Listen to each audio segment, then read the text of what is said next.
ახლა მე წარმოგიდგენთ მარტივ ტუტორიალს თუ როგორ ვაფინანსებთ გირჩი. შევდივართ საიტზე გირჩი წერტილი.com.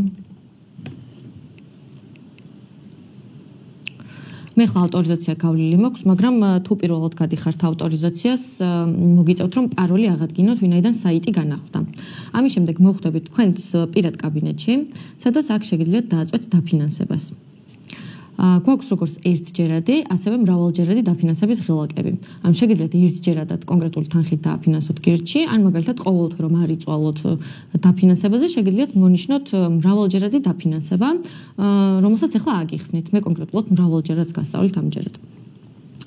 აქ გვაქვს თანხის განყოფილება, პირობითად 1 ლარით გვინდა რომ ყოველთვიურად გირჩი დავაფინანსოთ.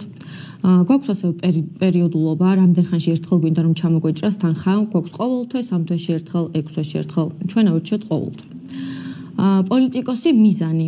აქ შეგიძლიათ მონიშნოთ როგორც გირჩის პროექტები, ამ შემთხვევაში ან ნებისმიერი პოლიტიკოსი, მაგალითად მე, მაგრამ ამ შემთხვევაში მოდით დავაფინანსოთ გირჩი.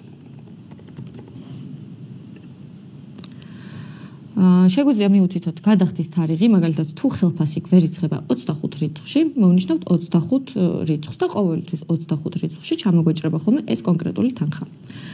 აქედან ვაწვევით დაფინანსებას და შემდეგ გადავდივართ უშუალოდ ბარათის დამატებას და დაფინანსებაზე. ვირჩევთ ბარათს. შეგვყავს ბარათის მონაცემები. ვაწვევით გადახდას.